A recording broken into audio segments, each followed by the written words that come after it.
Baik, bismillahirrahmanirrahim. Assalamualaikum warahmatullahi wabarakatuh.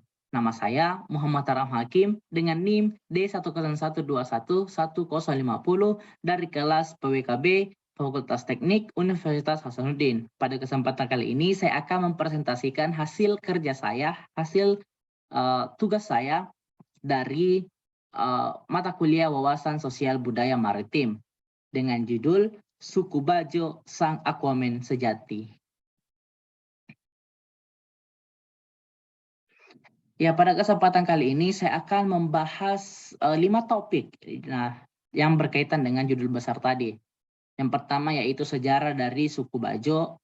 Nah, yang kedua ada di mana-mana saja sih persebaran suku Bajo ini. Nah, yang ketiga ada bagaimana sih kehidupan di suku Bajo. Nah, yang keempat bagaimana perubahan kehidupan suku Bajo di masa sekarang. Di banyaknya ancaman-ancaman, di banyaknya kendala-kendala. Nah, yang kelima ada apa-apa saja atau apa kepercayaan dari suku Bajo ini. Mari kita bahas pada video kali ini. Ya, yang pertama sejarah suku Bajo. Nah, orang Bajo atau kerap juga disebut orang laut atau sama Bajau atau Gipsi laut. Nah, suku ini bersetubuh dengan laut sejak dulu.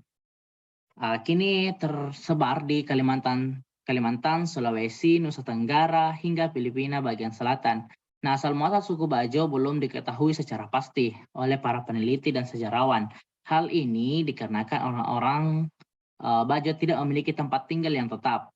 Nah, mereka selalu berkelana mengarungi laut dari satu tempat ke tempat lain, dan tidak hanya di Indonesia saja. Nah, pada zaman nenek moyang terdahulu, suku Bajo ini menggunakan perahu kayu yang disebut pek atau bidak sebagai sarana untuk berkelana atau mengarungi laut. Nah, asal muasal atau sejarah dari suku Bajo ini belum diketahui pasti dari mana sih asal dari suku Bajo ini. Karena banyak sejarawan, banyak ilmuwan yang menemukan fakta-fakta berbeda. Ada yang mengatakan bahwa suku Bajo ini berasal dari Malaysia, khususnya di Johor. Di situ ada cerita rakyat yang menceritakan sejarah dari suku Bajo ini yang berasal dari Johor tersebut.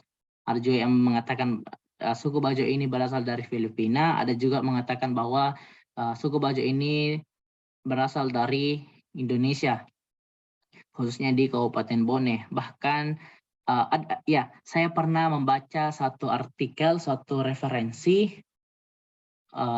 Referensi itu mengatakan bahwa dia pernah mewawancarai orang Bajo.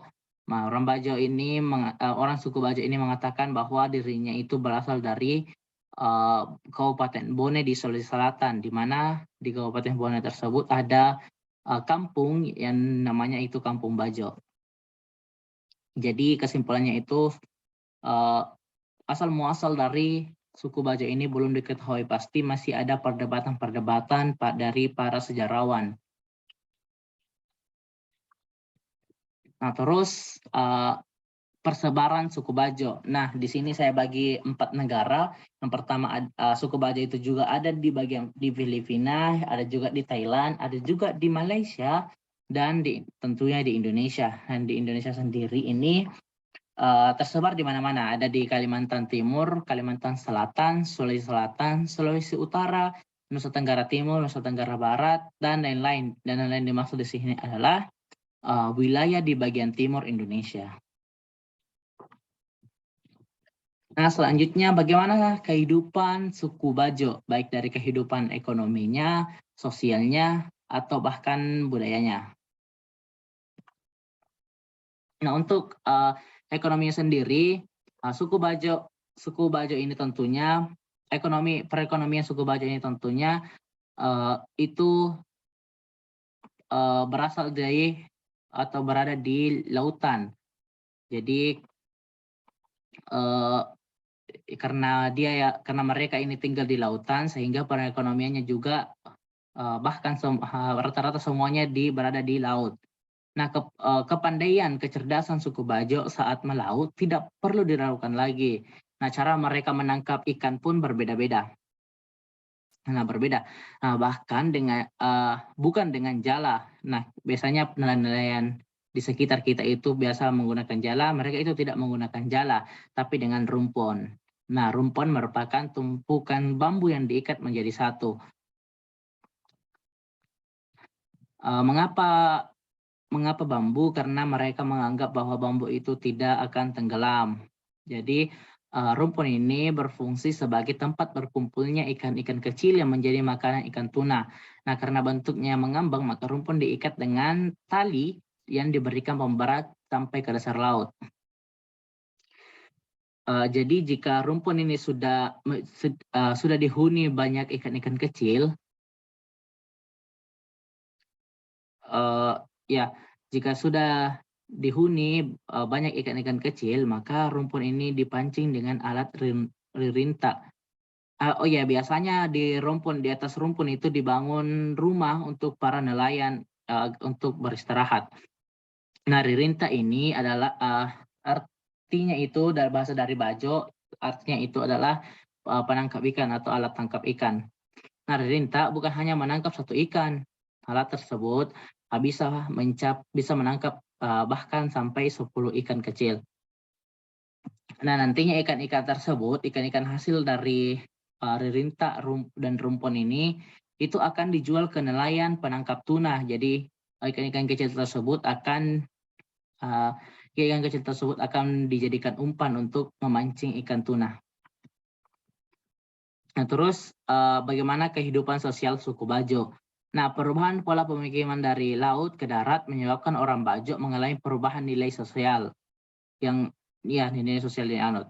Hal ini terjadi karena secara ekologis terdapat perbedaan kondisi kehidupan di darat dengan di laut. Tentu kehidupan di darat dan di laut itu berbeda, sehingga mengakibatkan sosial dari suku Bajo ini juga berbeda dengan orang-orang yang ada di darat.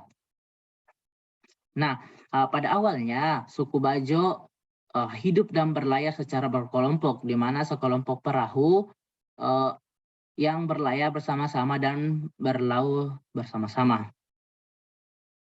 Pada beberapa kelompok besar berupa pengembara, suku Bajo dipimpin oleh seorang panglima yang merupakan tokoh adat. Jadi suku Bajo ini memiliki tokoh adat. Jadi suku Bajo dipimpin oleh ketua adat lah misalnya. Ketua adat lah istilahnya. Nah, setelah mulai menetap, kini suku Bajo mulai tinggal menetap dengan membentuk komunitas yang lebih besar, membentuk sebuah masyarakat menjadi satu desa. Jadi dulunya itu hanya sekelompok satu perahu dengan satu perahu lainnya bergabung membentuk kelompok sehingga sampai membentuk satu kawasan, satu pemukiman yang diisi oleh masyarakat.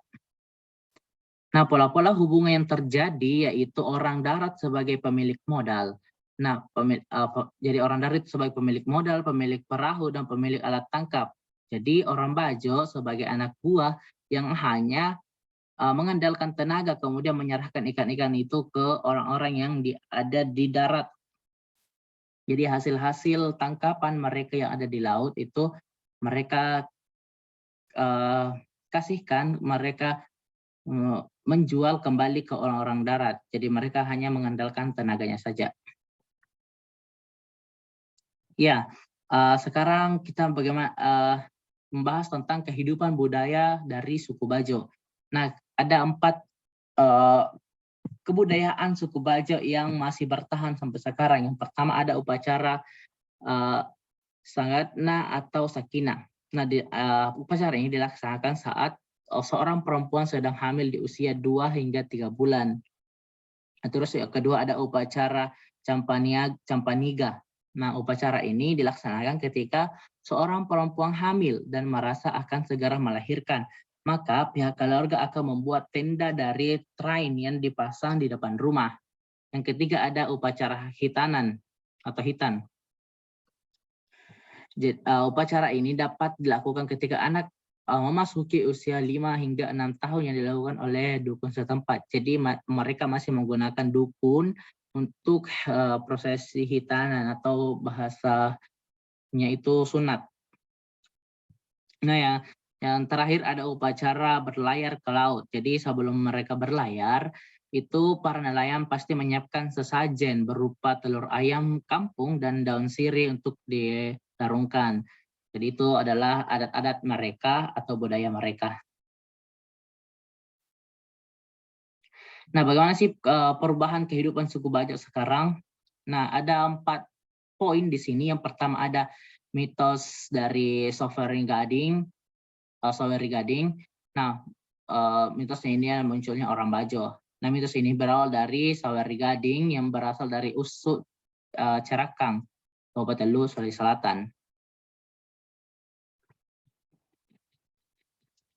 Nah, Saweri Gading menebang pohon besar bernama Walerange. Nah, ketika pohon tumbang, telur burung yang bersarang di pohon berjatuhan. Hal ini menimbulkan banjir telur. Banjir ini menghanyutkan masyarakat Usu beserta rumah-rumahnya ke lautan. Rumah-rumah yang mengapung di laut ini selanjutnya disebut bido. Nah, masyarakat Bajo yang hanyut terbawa angin yang menyebabkan mereka tersebar di mana-mana. Jadi ini adalah mitos-mitos yang mengatakan bahwa munculnya orang Bajo itu berasal dari Saweri Gading yang berasal dari Usus Cerakang ini menemukan telur yang sangat banyak sampai telurnya itu banjir dan menyebabkan orang-orang itu berpindah ke laut, orang-orang itu tergeser ke laut. Nah, yang kedua ada nomaden atau kehidupan di atas bido. Suku Bajo tinggal dan beraktivitas di laut dari generasi ke generasi.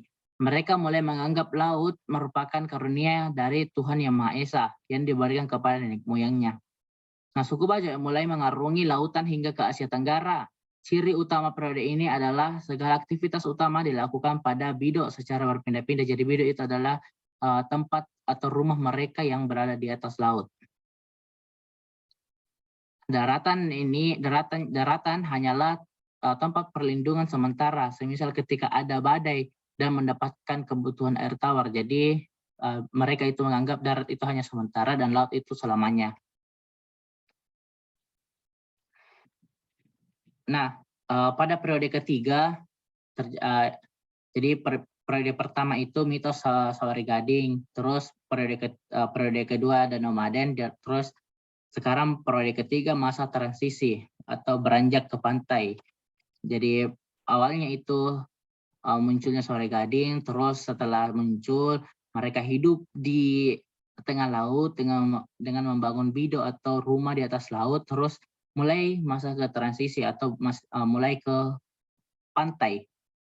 Nah, periode transisi dicirikan dengan berubahnya pola hidup berpindah suku Bajo menjadi menetap di pantai. Jadi sekarang itu banyak kita temukan suku Bajo yang sudah tinggal di dekat-dekat pantai. Nah, terus yang keempat itu ada suku Bajo sudah mulai ada yang tinggal di darat. Nah, berdirinya jadi yang periode keempat ini suku Bajo sudah mulai mendirikan pemukiman di darat. Nah, tahun 1972 merupakan awal dimulainya pemukiman di darat oleh seluruh anggota suku Bajo di Sulaho. Nah, periode keempat itu intervensi pemerintah, sistem pemukiman sosial atau SPS. Nah, tinggalnya suku Bajo di daratan menjadikannya mulai merasakan berbagai program dari pemerintah. Jadi setelah setelah muncul itu mereka membangun rumah di atas lautan.